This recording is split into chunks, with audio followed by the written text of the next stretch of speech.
Hi everyone, I'm Claire Saffitz. Welcome to my home kitchen. Today I have a recipe from What's for Dessert. It is my honeyed nut and phyllo tart, and it is basically my take on baklava, but it's large format and it's free form and it looks super, super cool and it's really easy to make. So it checks all the boxes. It was one of Harris's favorite recipes from the book when I tested it, and I haven't made it in a long time. I'm very excited to show you.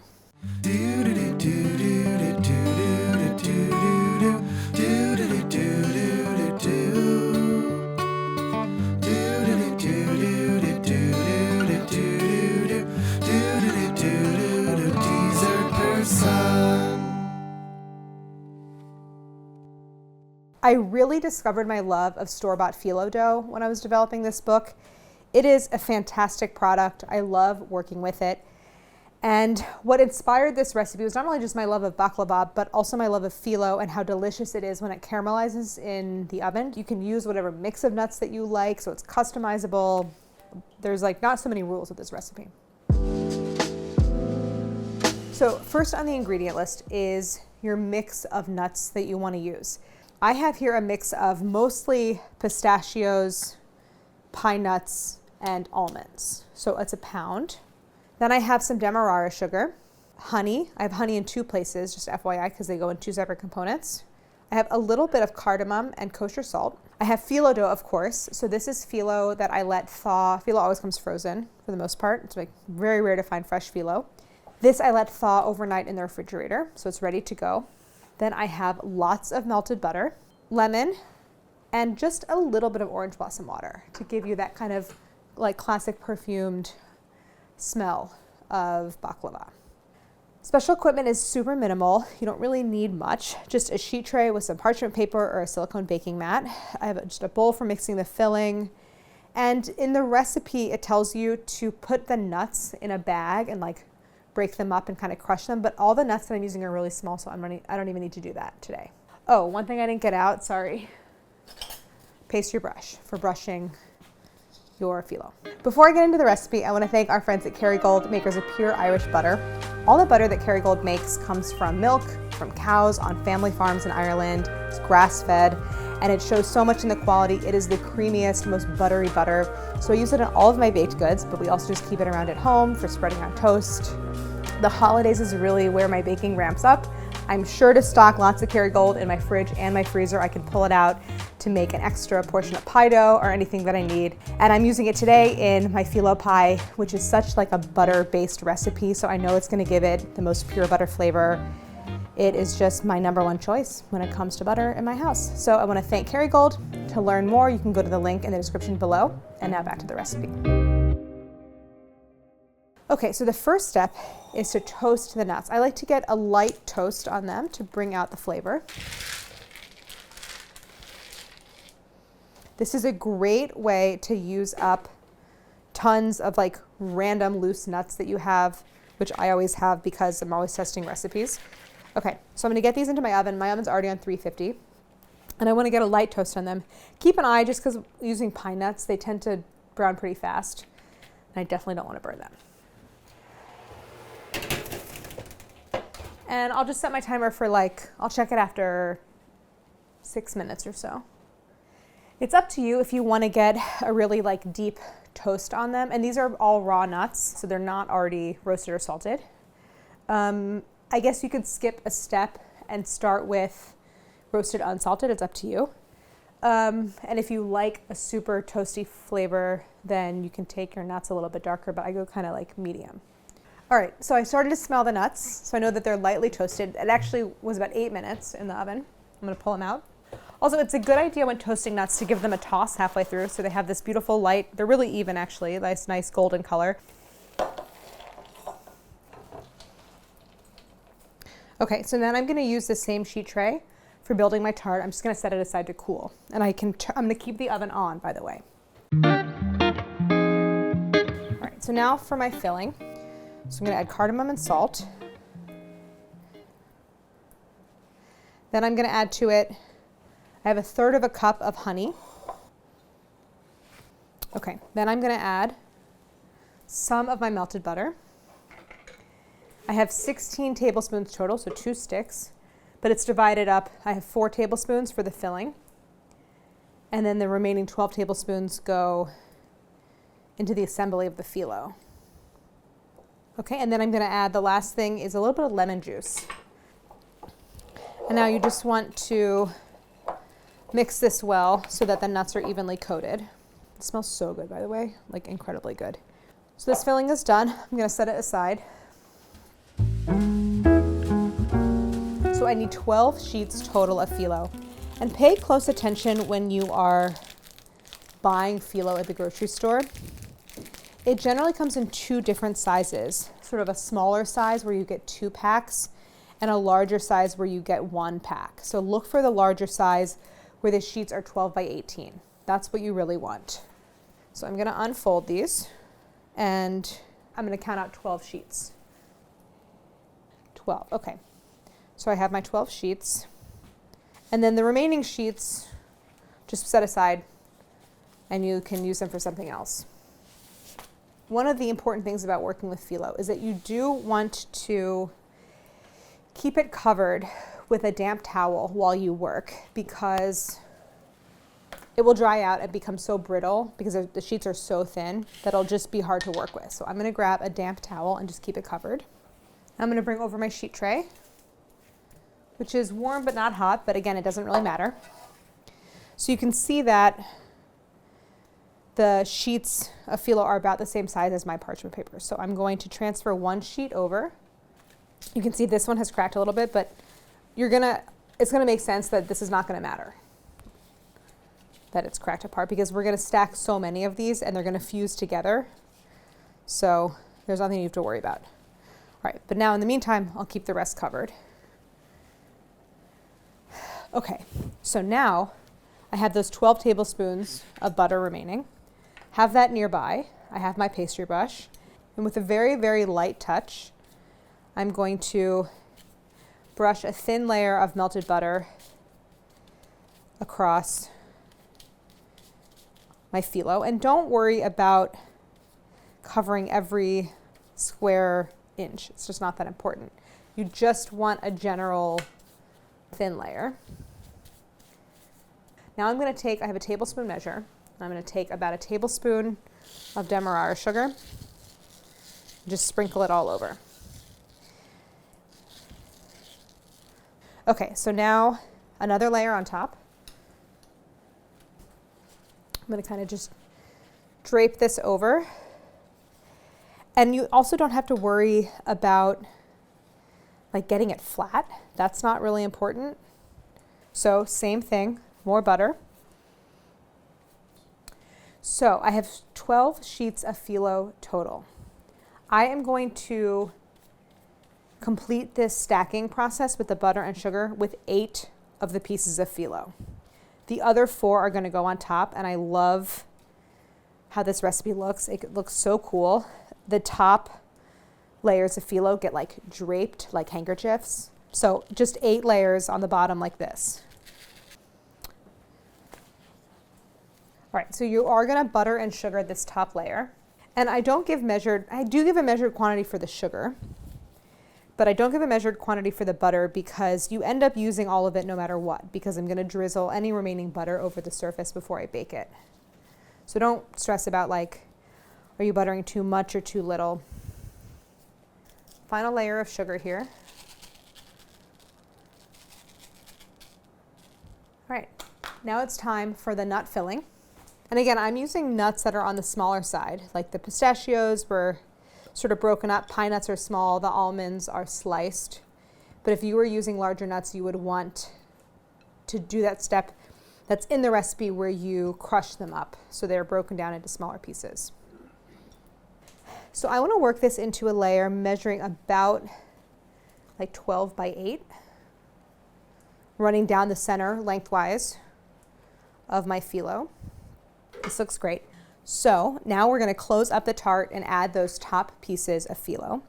I'm going to just fold over like you're making a galette. I'm going to gather up all of these layers of phyllo along the edges and just fold them up. Don't worry if it tears, it doesn't really matter. This is not like a juicy fruit tart where it's like I need containment and I need structure. It's really, again, forgiving. So I'm going to do the long sides first, and if you need to, you can have the parchment to kind of help you. So you're just making like a little parcel.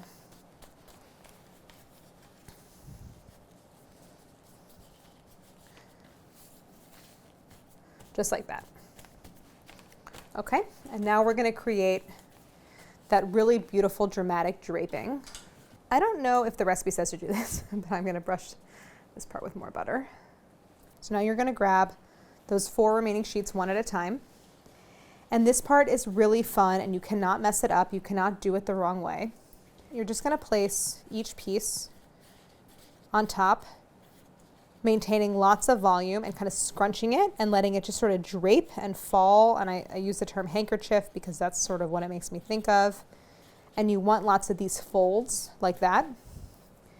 And you're just going to do that to cover the entire surface.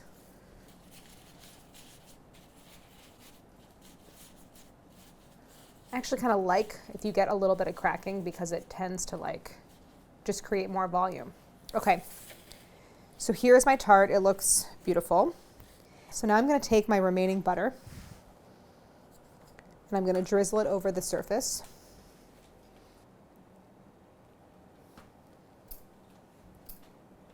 So this bakes for 50 to 60 minutes. It's going to go until the phyllo is a really even deep golden brown and it's like crispy all over. 50 to 60 minutes. So again, 350. I'm going to put this in. So while my tart is baking, I'm going to put together that syrup for drizzling over the tart. And the idea is that you do it while the tart is warm, and the tart really absorbs the syrup and it moistens everything and it kind of like seeps into the pastry, and you get that like stickiness that's so appealing about baklava. I'm going to start by adding the remaining sugar. You should have about 4 tablespoons because you started with 12 and you used 8 of them for the phyllo. So I'm just kind of measuring out. I have about 4. So that's all good. Then I have those remaining 2 tablespoons of honey. One of the great joys of being a cookbook author is that you can change your own recipes. So I don't know if it calls for a pinch of salt in the syrup, but I'm going to add it. Then a half a cup of water. Okay, so I'm going to turn this on. So I'm going to bring this up to a simmer. I want to dissolve the sugar, and then I'm going to simmer it just to thicken it a little bit, just to drive off a little bit of water. And then I have my remaining tablespoon of lemon juice, and I'm going to add a half a teaspoon of orange blossom water. You could use rose water if you really love rose water. You could just do vanilla if you don't love the like very, very floral aroma of either. Okay, so this is just now coming up to a simmer. Everything's fully dissolved. And you don't really need to like dramatically reduce it. And as it cools, because it's going to cool as the tart bakes, it's going to also thicken. Okay, so I think this is done. It's been simmering for a minute or 2. And then I'm going to take it off the heat. And I like to add any kind of extract or like very aromatic ingredient. I like to add off the heat just to preserve a little bit of the flavor. So I'm going to add my 1 tablespoon of lemon juice. Same thing as I said before. It doesn't make it lemony or very acidic. It just helps to cut through the sweetness. So a half teaspoon of orange blossom water. And then this is just going to sit here and cool as my tart bakes, and then we'll come back when I take it out of the oven. And then I'm going to do this step where I'm going to show you, I use a paring knife and I like make little slits in the valleys of all those folds and pour on the syrup. It looks so pretty. Perfect timing.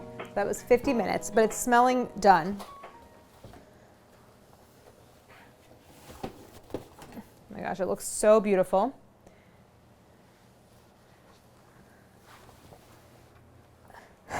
I love the way the folds pick up color, like the ones that are higher up get a little darker, but the whole thing, it really holds its shape so nicely. And there's like a little bit of pooling butter, but for the most part, it really absorbed. But there's one final step, and that's pouring my sugar syrup over. So I'm gonna grab a paring knife, and I'm gonna make just some slits in the surface, and I want to try to focus on the sort of low points in the phyllo instead of like crunching through a tall, drapey part of the phyllo. I'm just going to kind of go where I see it kind of close to the nuts. Make some slits, and this is going to help that syrup to absorb. So I'm going to pour the syrup over and just go slow because you want to give it a chance to soak in. I'm also really smelling the orange blossom water. It's kind of vaporizing from the heat. This just has to cool now. So I want, obviously it's like just incredibly hot and I don't want to eat it yet, but I want to give the syrup a chance to absorb. There's like a little bit of pooling syrup along the edges that's going to kind of get like absorbed by the phyllo. And then we're going to taste it. So it just has to cool for a little bit. We'll come back and I'll cut a piece. I would say the tart's a little warm, but we're going to cut into it anyway. Again, it's not the type of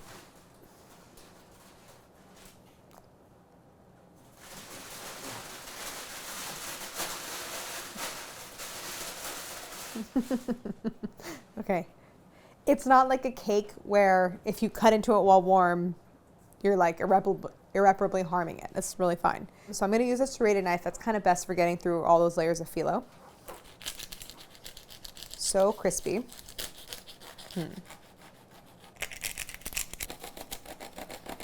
So let's see what that slice looks like. Oh my gosh, it looks so good. I really like the proportion in this recipe of filling to the crust. You can see that the phyllo on the bottom is like so nicely caramelized. And it's got those little drips are just of that syrup that it's kind of still in the process of absorbing, but it's like nice. There's like a juiciness to it from that syrup. It looks really good. Just gonna put it down. It really does look like sort of a large piece of baklava. Right, so it's also the kind of thing where if you cut smaller pieces and if you waited until it fully cooled, you could very easily like pick it up and just eat it that way. It's actually a little bit neater than trying to get through all the layers.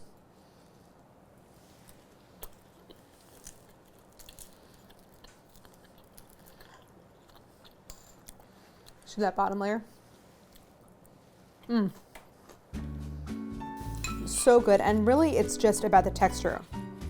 You get the very crispy top layer, then the kind of soft crunch of the toasted nuts, and then the kind of like syrup soaked caramelized layers on the bottom. So good. So I would really say a lot more going on in this recipe than you would think from just the sort of overall difficulty level, which I think is pretty easy.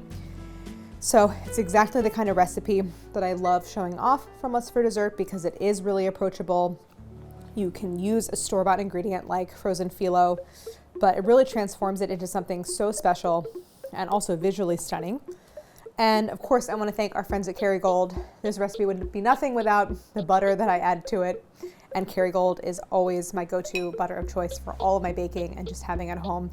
So I want to thank them. And thank you so much for watching. And don't forget to like and subscribe.